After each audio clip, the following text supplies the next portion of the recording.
Welcome to State of Tech. This is Jared, and we are taking a look at the Google Nexus, the Galaxy Nexus phone here. Got one and have been playing with it for a few days. It's a nice looking phone. I've had many Samsung phones over the last several years. Obviously, this one has 4.0 ice cream sandwich on it, which makes it a much better Android experience than anything prior. I've always had a hard time with Android and desiring to keep it around because I'm also an iPhone user.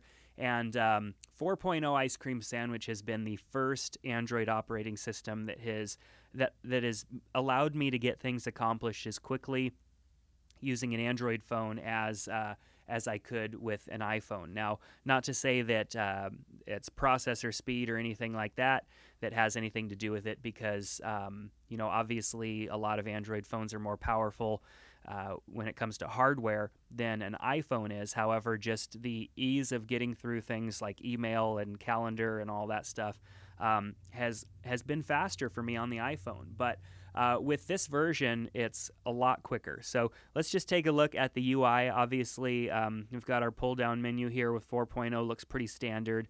Quick access to our settings. We have our foldering, which I really like the way that these folders are. They're kind of in a row, as opposed to other devices that I've used with 4.0 that kind of stacks the folders a little differently. I like the way that looks. Obviously flows really well. Everything is really really nice and well thought out in this device.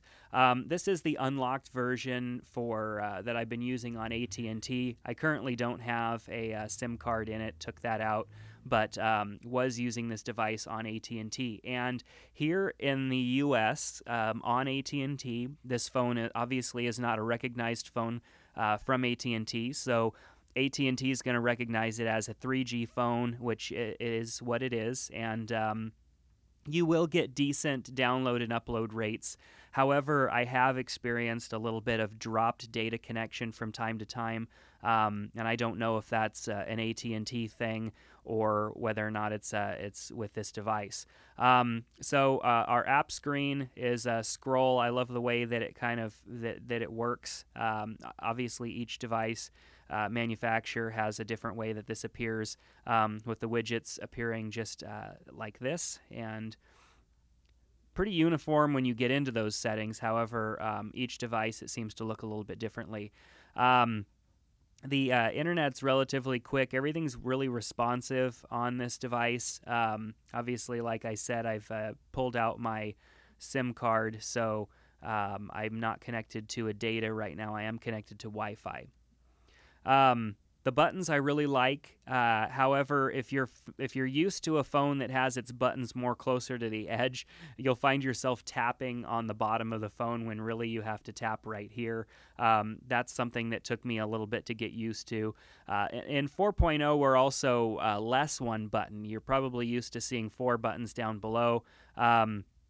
In this particular model here, we have kind of the recent apps that we've had opened.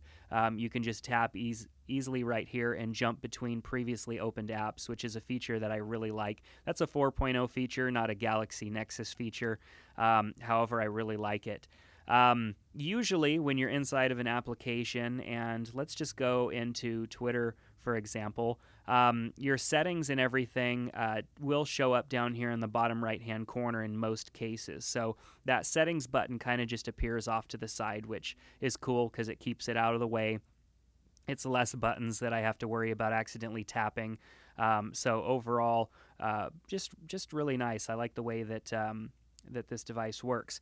Now, as far as the camera goes, which this device has, from what I read, a 5-megapixel camera on the backside here.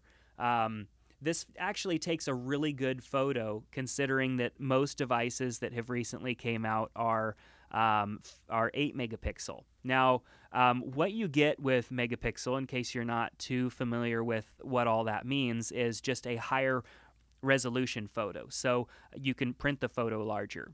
you really don't need anything more than a 5-megapixel camera in your phone, considering the quality of photo you're going to get out of a phone anyways. What they really need to do is just put better cameras in these phones. So this actually takes a really comparable photo to an iPhone. I was taking some photos and kind of comparing them between iPhone and this option here, this phone, and it takes a pretty darn good photo, a pretty clean photo. I took this one outside of my son. I have noticed that indoors this phone does take kind of a warm photo, kind of gives it a yellow tint. Indoors, it has a tendency to do that. So, if you're using a photo application, you can always adjust for that white balance. And then, of course, in the camera itself, in here, you can go into the settings and adjust the white balance as well. We've got auto white balance, and you can kind of turn that on or off and just set it to whatever works best for you. So, that's a good option to be able to do that. We also have exposure compensation here, which means we can brighten or darken. Sometimes the camera doesn't do a very good job at guessing, our lightness values. What I really like about this device is that you are able to take photos while you're shooting video without having anything noticeable in the video.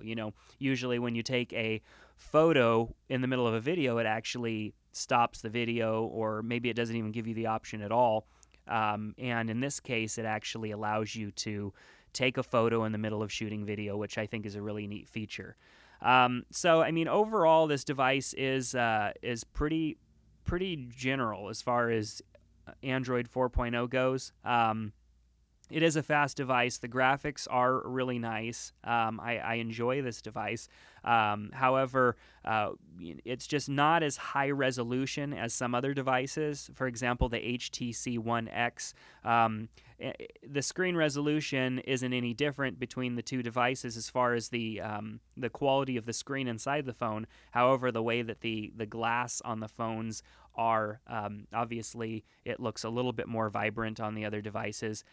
This one I feel has a little bit more of a sleek look, kind of a darker look, which obviously the phone is a bit darker, and maybe that's a good thing. If you want a phone that's a little more, not bright like that HTC One X that's white and shiny. A couple new features just being able to use voice in this device.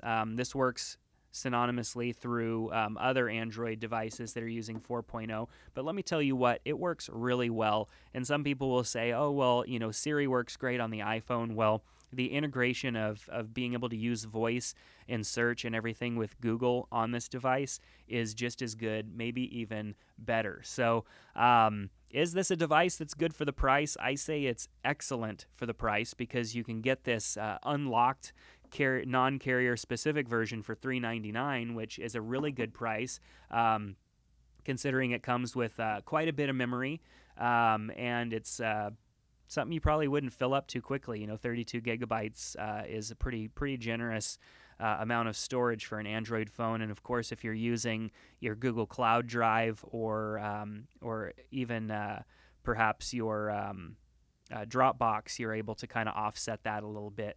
So this is a great device.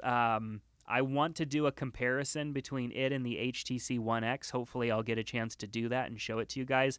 However, if you're looking for a new Android device, you want something that's kind of dark, low profile, has good qualities to it, and is a strong phone, this is an excellent choice for your Android. You can go and get it for $399 and put it on any carrier. However, I believe you can get it for significantly less if you get it in a contract with Verizon or Sprint. You won't be able to get it in a contract with AT&T, and AT&T will not recognize it as a phone of theirs, which means that you might have issues just with getting support from them. But nonetheless, it's still going to work, and it's going to work really good on AT&T. So just wanted to shoot out a look at this. Hopefully, if you're thinking about getting an Android phone, this might be a good option for you. So thanks for checking out this video on the Google Galaxy Nexus Android phone with 4.0.